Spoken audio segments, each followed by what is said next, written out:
And now to update on the 80th UNGA Summit. Vice President Kashim Shettima reaffirmed commitment to continuous international cooperation. He was speaking at the 80th session of the United Nations General Assembly, where he's representing President Bola Tinubu. The Vice President is expected to deliver Nigeria's national statement, participate in high-level debates, and unveil the country's new climate commitments under the Paris Agreement. He will also attend roundtables on housing, bilateral meetings, among other events. Right now, international trade consultant Collins Nweke joins us to speak on this. Thank you for joining us, Mr. Collins Nweke. It's that time of the year again, and world leaders are getting their voices heard. What should be Nigeria's best foot forward in this year's edition?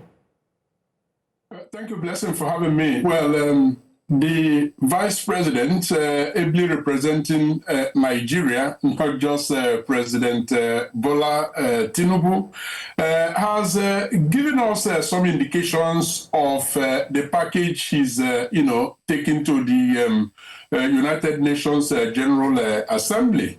So as Nigeria heads into this assembly, the 80th, the global stage is both a challenge and an opportunity. Our multilateral institutions, especially the United Nations Security Council, are rooted in a post-World War II world that increasingly struggles to respond to crisis of the 21st century. One of the major issues is the one that the Vice President,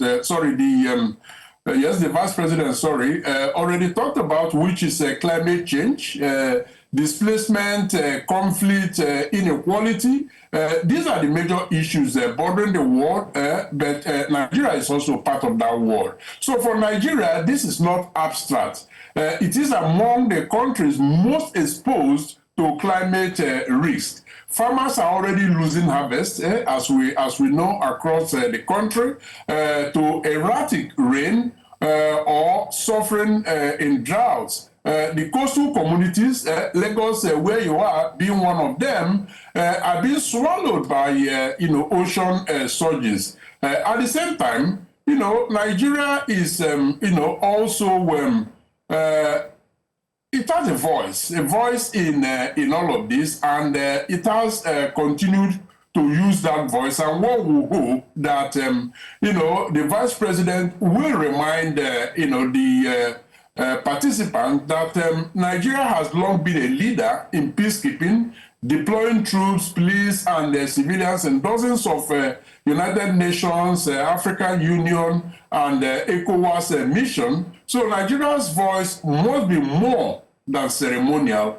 It must help, to reshape how the world decides, especially about security, climate, and development, because these are the issues that are uppermost in Nigeria's agenda if we are, to take benefit of, some of the activities, initiatives that this current government has already put in place.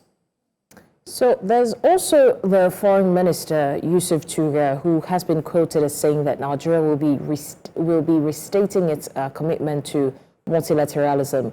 Can you help us understand how this will translate to meeting the needs of the daily Nigerians just working to earn a living? Well, that reaffirmation, Blessings, is not it's not a departure from what Nigeria had been doing before, because essentially it is through multilateralism that Nigeria has been able, to send over 200,000 troops, police and civilians in the service of peace. It is through, such a multilateral arrangement. In 41 UN, AU, and ECOWAS missions since Nigeria gained independence. That is the figure. And if you look at the map of Africa, you're not going to find any other country that has done as Nigeria has done. That contribution demands both respect and a seat at the decision table. It can no longer be that Nigeria, Africa, let me put it that way, that Africa hasn't got a seat at, the UN Security Council. Now, of course, the question is, and that was your main question, how does this impact on Nigeria? Well, it does impact on Nigeria because decisions taken in Brussels here where I am, or in Washington, close to where they are now, they are in New York, these impact everyday Nigerians. Take, for instance, the issue of, sanctioning those that, did some shady deals during the 2023 election. Yes, Nigeria needs the democracy.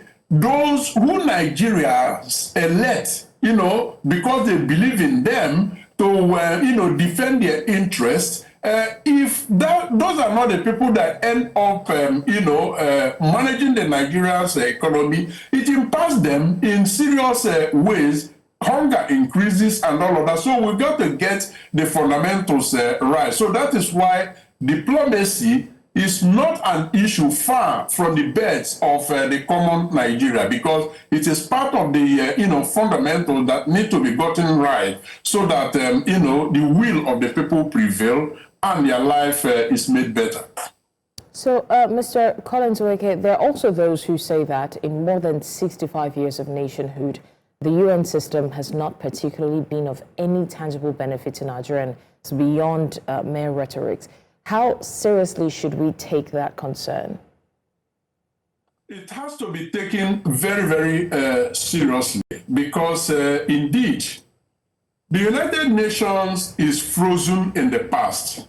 And I mean, if you are frozen in the past and you are not adapting to the changing world, tell me how on earth you are going to be able to respond to the issues affecting mankind as of today. And that is why I hope that, the Vice President will add the very strong Nigerian voice in Africa in calling for, reform of the United Nations, starting with, at least 2 seats for Africa in the UN Security Council. I mean, we are affected by, Africa as a continent, Nigeria being part of it, is affected by the worst crisis in the world.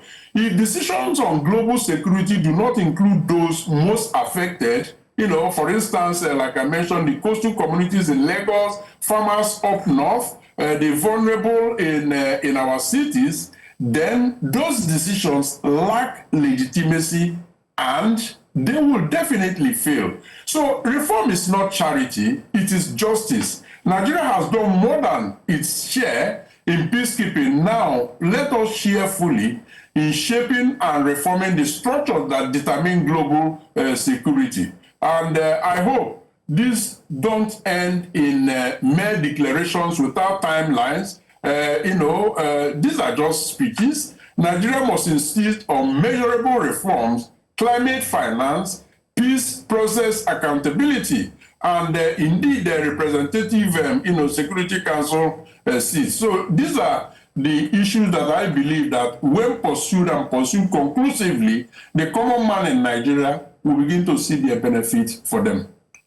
All right, Mr. Collins Nweke, thank you so much for joining us to discuss the conversations centered around the 80th UNGA that is currently ongoing. And like you rightly said, these are issues we need to take more seriously, and we're hoping that these issues are prioritized going forward.